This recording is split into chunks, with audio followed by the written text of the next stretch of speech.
It's time for Solutions for Seniors to Be here on WATD. Here to help make your golden years golden, offering guidance on programs and services available to you and your loved ones in your retirement. Now, here's your host, Chris Shea. Good Sunday morning. Hopefully this is the right place at the right time. It's here at the beginning of March, so hopefully your first 2 months of the year have gone swimmingly well and you're getting ready for the springtime. And today I'm going to be chatting with a gentleman that I've met and done some networking with, and didn't really realize exactly what he did until just recently. And it turns out he knows an awful lot about how to fix knees and how to get ready for knee surgery. And I know that that is a big topic of conversation for a lot of people. So I want to, before I do any more bad things to the introduction of PJ, I want to let PJ, or Sir Paul, as I call him on occasion, introduce himself. Sir Paul, well, not officially. Hi, I'm PJ Ewing. I'm here in Lower Manhattan, New York, and I do have a lot of knowledge about knee surgery and recovery, total knee replacement. I've been doing this for a long time, and I work with a whole bunch of medical professionals from all aspects of the usually total knee replacement. So I'm happy to talk about that and share my knowledge. And you do it on a pretty regular basis, from what you've told me. You've taken the knees and turned into the bee's knees. The Bee's Knees podcast. Thank you. Yes, exactly. As you talk with people, I speak with people probably 20 a day, and they're all in some state of getting ready for a knee replacement, or they've had one and it isn't going well. Usually they reach out after it's not good, like it's 4, 5, 6 weeks post-surgery and things aren't working. Having had all these conversations, you suddenly say, you want to help. I was going to say, if things are going well, they go to the doctors and it's like, okay, great. But when they don't, someone like you has to give some guidance. They need some resources, Chris. Yes, they do. Exactly right. And so I tried to provide over the last 5 years, building assets, things, content, interviews with surgeons, all along the lines of trying to help people understand what they can do, again, in advance of surgery, if they're getting ready for 1 or 2 knees at once, and then, okay, I got a problem. What can I do with it? And really the message behind all of this is you've got to advocate for yourself. The system is good. We have a wonderful medical system, but that doesn't mean it's going to fix everyone's issues. You can fall through the cracks very easily, and it can happen very quickly.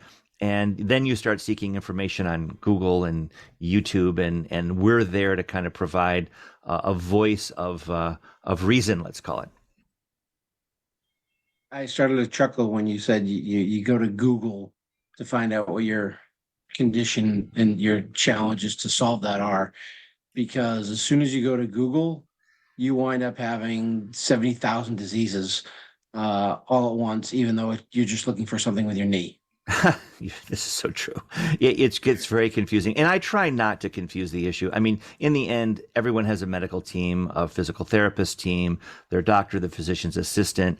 That's your guiding light. That's your North Star. But that doesn't mean they have all the answers always. And when it comes to a quirky little squirrely, my knee isn't bending and I don't know why and nobody knows why and we need to do more work on you. Everyone starts to freak out.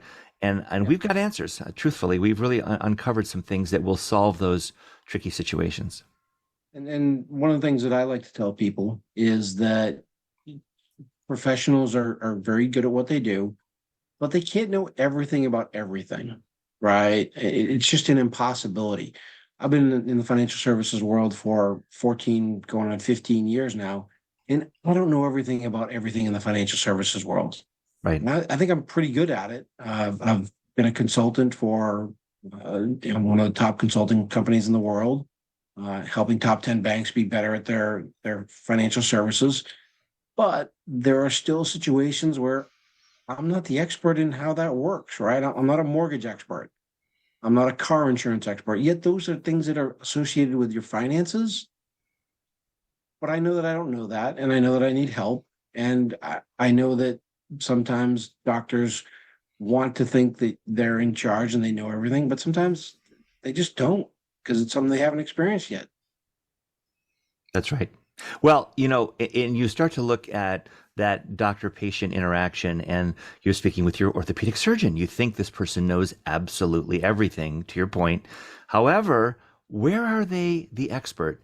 They're the expert in what they call the operating theater.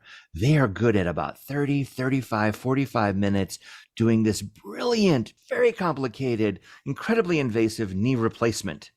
Wow, and most of them are absolutely excellent. Most of them. Rarely do you see someone who doesn't really know what they're doing. They don't last long. But what about the rehab?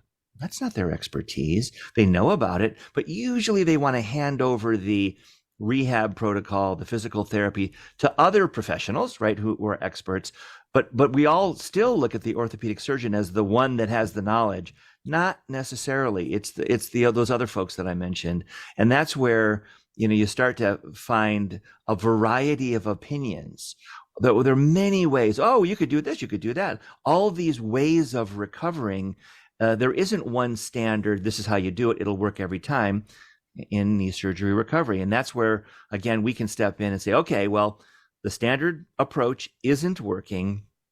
What can I do? Well, okay, there are options. Let's talk about them. And that's where we sort of step in and provide alternatives to the traditional recovery pattern. Yeah, and I love that you call it the operational theater. Right. Because that's the realm in which the orthopedic specialist works in. Right. They are not there at all your physical therapy appointments, right? This is this is going to sound maybe a little bit crass, but it's almost like an assembly line, right? Where you start off and you go to the person that diagnosed you. You bring in somebody else that does the prep work. They bring in somebody else that does the surgery. Bring in somebody else that finishes up the surgery because it's not all related to the actual knee portion of it. And then you've got the recovery team after that they hand it off to down the line. And as much as an orthopedic surgeon wants to make sure that things are going well for their own knowledge that they did a good job and for their reputation that they're really good at what they do, most of the time they have no idea how the physical therapy works because they're not at the physical therapy with you. They're doing somebody else's surgery or prepping for another surgery. Right. That's their role in the job.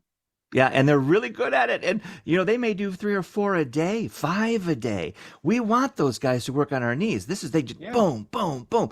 Fabulous. That's the expertise. This person has got a skill, whether he's using a Mako robot or he's doing it on his own. This guy or girl or woman is great at what they do. But in the medical system that we have, there's a lot of handing off, as you just pointed out. So it's the other steps in the chain of getting you from pre-surgery to surgery to back to the pickleball court. That part, I don't want to say the Wild West, it's not fair, but there's so much variety there, so many different answers. In a clinic, you'll get different opinions on recovery from different physical therapists in the same clinic. And some will approach it from no pain, no gain, go, go, go. It's gotta hurt. Others will say, no, it's more gentle, but more frequent. I mean, there are a lot of approaches right within a clinic. Yeah. And then you look at the clinic and say, it's not that the clinic may not have the answers in the end. The answer may not be there. The answer might be in your home using other methods, other approaches. And now we're really having to self-advocate because if the clinic doesn't have the answer and the physician's assistant and the surgeon don't know enough or have, the solution, well, heck, now there you go, Chris. Now you're on YouTube looking up the Bee's Knees podcast. Like, wait a minute, I got to figure this out for myself. Nobody seems to give me, in quotes, a straight answer. That's kind of that's the place where I can actually step in and provide some counsel. And part of the challenge too is a lot of times this surgery and recovery is tied to insurance, and you're forced to go to certain places, particularly for the rehab, to take your insurance because otherwise it's too darn expensive. Yeah. right? You can spend $100 a session, and if you're not getting results, now you're literally throwing money away trying to solve something that most of the time goes extraordinarily smoothly, It does. right? This is not something where it's like, okay, if people were having knee surgery replacement challenges all the time, this would be a different thing of like, okay, we've got to change the system. But the system works great, what, 90 to 95% of the time? I would say you're in the ballpark. 99? Well, the surgery 99. It is rarely when you're having a difficult recovery. Let's call it right. The surgery is rarely at fault. There's a methodology. Again, I mentioned the Mako robot. A lot of these guys are using robotic assisted tools. Even if they're doing it on their own, they're really, really good at this. It's usually something else that is in the way, and there are many factors. And I'll go through a couple. One is gender, and one is age. Women have more difficulty. Women in their 50s, younger women in the knee replacement space, have more difficulty. Weight can provide a factor. And then also going in, if you are have poor range of motion, ability to bend and ability to straighten that knee, going into the surgery, that's where your body wants to return afterward, even with all that titanium in there. So it is there are other factors in addition to that. If you've had a lot of surgeries, that means there's a lot of scar tissue already in the knee, and scar tissue is the big bogey here. That's the thing that we're all trying to deal with. And we're also trying to deal with swelling, which creates scar tissue. So there are things that I can point to and say, look, you're probably going to have a little bit of a challenge here because you're going in with a couple of those factors. Also darker skin and a thing called a keloid, which is a really gnarly scar tissue, grows really quickly. For people with darker skin, that can be a factor. And it's a bit of a race against time to get your good flexion, bending, and straightening extension before scar tissue kind of gets in the way. So you've got a lot of things to kind of consider. And to your point, though, most people breeze through it. And it might be 7 to 10%, I would say, where there's some degree of problem. But when I look at, and I mentioned it earlier, younger women, that's a much different number. It might be 20, it might be 25% that actually have a more difficult recovery because for some reason, and there are many medical reasons, that their body is going to build scar tissue at a faster rate than we need it to. So it's going to fight us as we're trying to get to the goal line. So for that class, women, call that women in their 50s, it can be a much more difficult recovery.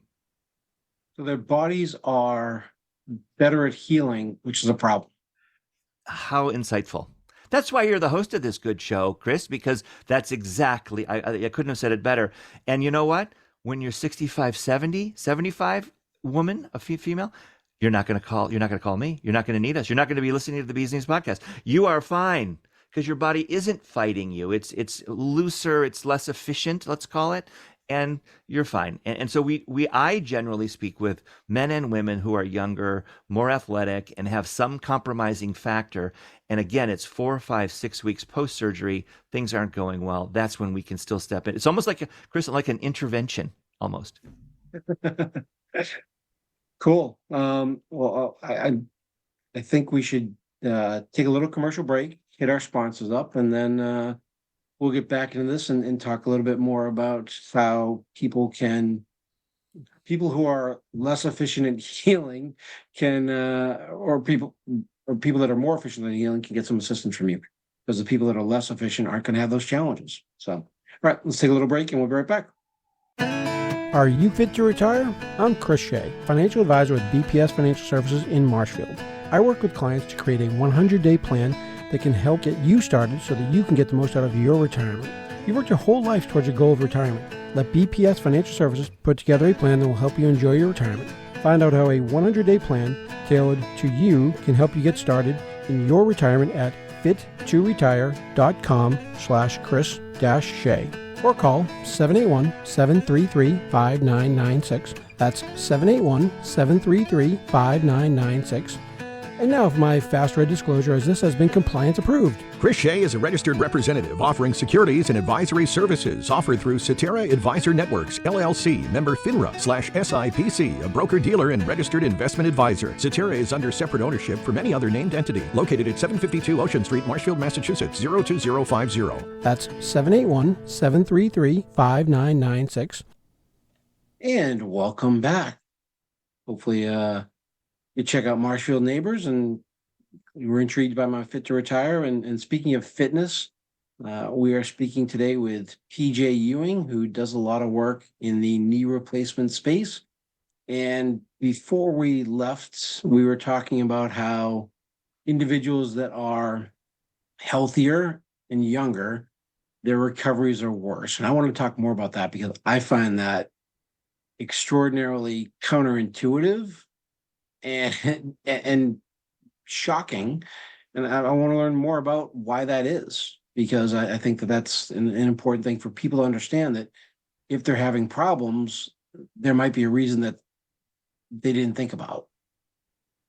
Yeah, it's so counterintuitive, because you'd think that if you go in healthy, skinny, lots of muscle mass, you just have this meniscus thing, or, you've got just a part of your body in that knee that just needs to be replaced, but everything else is great, that you're going to just come out with flying colors. And those are people that we oftentimes see have a more difficult recovery.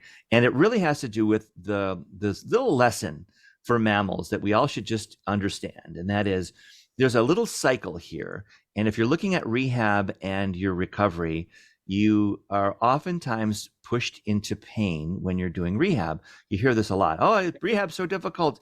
It's really a painful exercise. No pain, no gain, which I discount 100%, but that this is a current theme that's out there.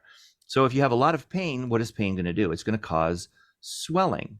What is swelling going to build? Over time, give it enough time, it solidifies into a spider web of ding, ding, ding, scar tissue. Pain, swelling, scar tissue. If you are younger, more athletic, maybe female, maybe darker skin, as I mentioned, you've got this picture of a young, healthy person who needs a knee replacement. Those can fight you. Those are against you because you're more efficient at building that swelling and doing that repair. The body's in there when it feels pain, sending in the troops, sending in the swelling to repair. And if your body is really good at repairing, it's fighting your recovery because you're trying to get that knee to bend and straighten within a 2 or 3 week period after surgery. The most important part of your recovery is right at the beginning. And if your body is fighting you every step of the way because PT is so painful, you are in this endless, vicious cycle of going to the clinic, pain, swelling, can't move for a day, go back to the clinic, pain, swelling, can't move for a day, and you can't get out of that. And that happens to younger people and people that are more athletic, maybe at a higher rate than I've seen with someone that's 75 and has lived a great life and isn't quite all in tune. That person doesn't have these troubles. It's usually the younger, more active and healthy people. How about that, Chris? Surprised? Shocked. I would say shocked more than surprised. That is not where I thought this was going. We've talked a little bit, but we never got into the nitty gritty of this. We talked at a high level because I wasn't grilling you and interviewing you. We were having more of a conversation around things. But I am absolutely flabbergasted that the healthier the person going in, the more potential challenges they have with the knee replacement. Yeah, and there aren't universal truths here. You do see healthy people. Like I said, more potential, right? But there's more potential. There is. Yeah, you're right. And I talk to people about their money, and I tell somebody will ask me, is having $200,000 in the bank at age 40 or 50 good? And I'm like, I don't know. And they look at me and they go, what do you mean you don't know? And I'm like, oh, it could be good. It depends on your spending habits. It depends on what you're going to plan to do with your life. Like, I got no idea until we actually get in there and figure it out. But again, so 90% of the people that have a knee replacement are not going to have a challenge. they're going to try and find this Bee's Knees podcast, hopefully, aside from Googling it. So how did that come about? So actually, let me back up. How'd you get into this? Because this doesn't seem like a normal thing for people to jump into. No, I guess not. This really comes from my father, who invented a device, and that was about 15 years ago, with one of the most noted orthopedic surgeons in the world. His name is Dr. David Halley, and my dad is Paul Ewing. And they got together, the engineer, my dad, You the and real surgeon. Sir Paul? Sir, like me, Sir Paul. And they literally invented a device over the course of many years. But Dr. Halley worked with the man who invented joint replacement, Sir John Charnley from Wrightington, England. And he worked with him in surgery at the dawn of hip and knee replacement. And that was really the beginning of that man's career. Much later in life, both gentlemen came together and built a thing called the X10. X10 Therapy is the URL, but it's the X10 Knee Recovery System. It's a machine. We spent a lot of money on it, and it's now a cloud-connected device that is gentle but relentless. It lives in the home for a short period of time, and it's there to help people get through these difficult recoveries and just make sure recovery goes well. It's available in various parts of the United States. Again, x10therapy.com answers those questions. But the point is, and I alluded to this earlier, it is relentless but not painful. So we avoid that cycle. That pain, swelling, scar tissue thing, that doesn't happen because we never go into pain. The machine has sensors that feels your knee and is tuned to you by a technician in your home. And you literally end up getting to the edge of discomfort, but never crossing the line into pain. Yet you're doing it a lot, lots of reps, 3 long sessions a day. You're working really hard all the time, but you're never going into pain. And that means you can make gains in your bending and straightening every day, steady, without setbacks. You go to the clinic, great. They can't hurt you. You look those good-looking men and women in the eye and say, don't hurt me today, young fella, young lady, because I am using the X10 at home. I'm coming in here. And we gently but relentlessly and steadily take advantage of those first 2 to 3 weeks. And we are literally taking the machine home after 3 weeks. We're done. Range of motion is done. We didn't lose strength. The machine also builds strength, which is crucial because most people lose half of their strength during that first 3 or 4 weeks after surgery. That doesn't help in with our thing. And by 3 weeks, they're going to the clinic. They're working on a couple of the finer points. By a month, they're done. I mean, Chris, they're done. This sounds like a whole advertising pitch. I don't mean to do that. But the approach, even if you don't use the X10 knee recovery system, that's okay. But the approach of steady, relentless, don't go into pain, work throughout your day, that is the approach that we advocate, and the machine delivers on that. You can do this without us. I am not saying you got to go to X10 and rent a machine, or if your insurance covers it, that's okay too. But that's not what I'm saying. What I'm saying is there's another approach to this that is not no pain, no gain. It is, let's call it, one of our patients coined this phrase, frequency but not force. Frequent but not forceful. Yeah, it kind of goes back to what you were talking about earlier of the different theories inside of a physical therapy office. And I don't go to the gym as much as I probably should. But I am not one of those people that believes that I've got to do 1,000 pounds on lifting weights. I'm of the belief that when I do weights, I want to do lower weight and higher reps to get into better shape. And this kind of fits into that sort of mentality of let's not completely destroy the body, but let's have a little bit of stress on it, do it frequently, and the body will probably recover from that just as well, if not better, than if you throw the 300 pounds on to do the bench press or 225 or whatever that magic number is that people try and hit, when the reality might be something, your body might need something different to be healthy. Right. That's right. There is an approach, and oftentimes you hear, I go to the clinic 3 times a week. We work really vigorously. I do some exercises at home and I'm fine. And you know what? That's going to work 8 out of 10, maybe 9 out of 10. Certain types of people, it's going to work. Full stop. It's going to work. But then again, there are those that are again, looking at Google, looking at podcasts or whatever they're trying to do to solve this problem. And they're looking for answers. And in this case, I really have a different answer, but not, Chris, not some sort of wacky, newfangled, you got to drink this thing and then spin around 3 times. It's just augmenting. It's a back off a little bit, but do more activity, a 10-second stretch, a 1-minute break. Be relentless, be kind, don't hurt yourself. Look for little gains every day. Find that 105 degrees flexion, 106. Get yourself to full bending and full straightening without the agony and all the, I get a lot of tears, all the difficulty of recovery. People are working so hard. This is a new lease on life, a new knee. I'm going to have a new year, 2024. I'm going to have a great year. And now it's sidelined by a bad recovery. Come on, we're better than that. And this is the answer, basically. This is the alternative. So I just wanted to, oh shoot, I had it in my head. I think I just lost it. The point, what you said earlier, was the first 2 to 3 weeks after recovery are critical. Yet you're not coming in until probably a month or two later to get the 2 or 3 weeks of time to get the recovery in. Does that have a huge impact on things? Ideally, you're done by week 3. So if you use our device or just approach this the right way yourself without X10, right? You're just going to do this right.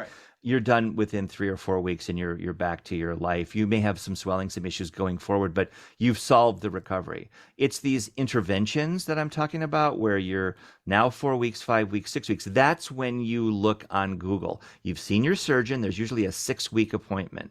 There you are.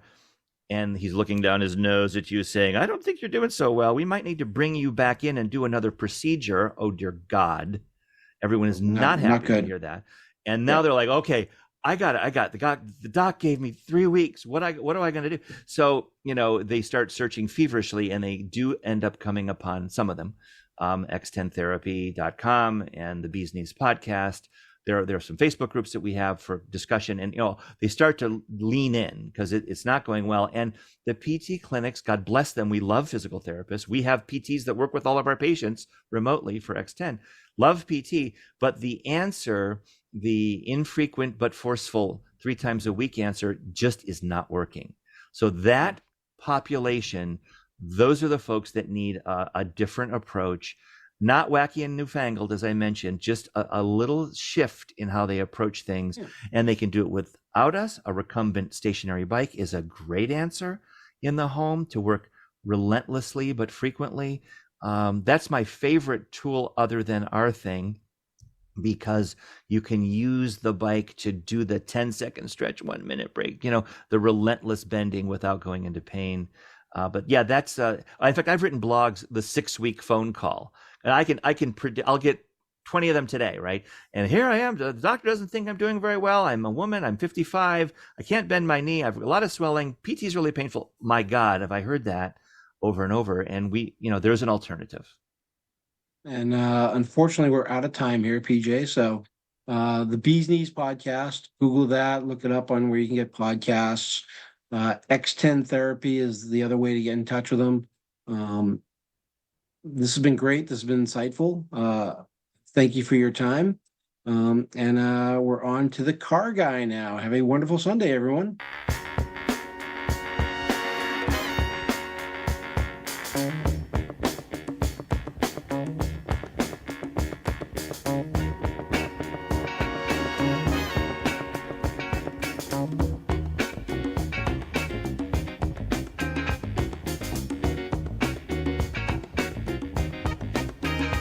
I've been in the right place, but it must have been the wrong time. I done said the right thing, but it must have used the wrong line. I've been on the right trail, but I must have used the wrong car. Head is in a bad place, and I wonder what's good for. I've been in the right place, but it must have been the wrong time. My head is in a bad place, but I'm having such a good time. I've been running, trying to get hung up in my mind. Just got to give myself a good talking to this time. Just need a little brain salad surgery. security. That I've been in the wrong place, but it must have been the right time. I've been in the right place, but it must have been the wrong song.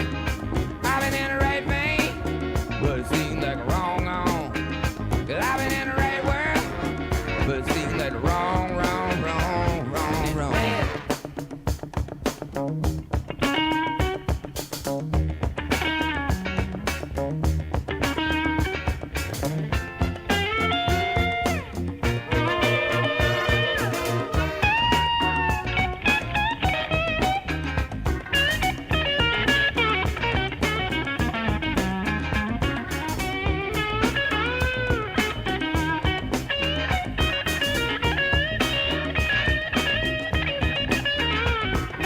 Slipping, dodging, sneaking, peeping, hiding out down the street. See my life shaking with every who I meet. Refried confusion as I'm making itself clear. Wonder which way do I go to get on out of here? Cause I've been in the right place, but it must have been the wrong time. And I done said the right thing, but I must have used the wrong line. I took the right road, but I must have took a wrong train. I took a right move, but I made it at the wrong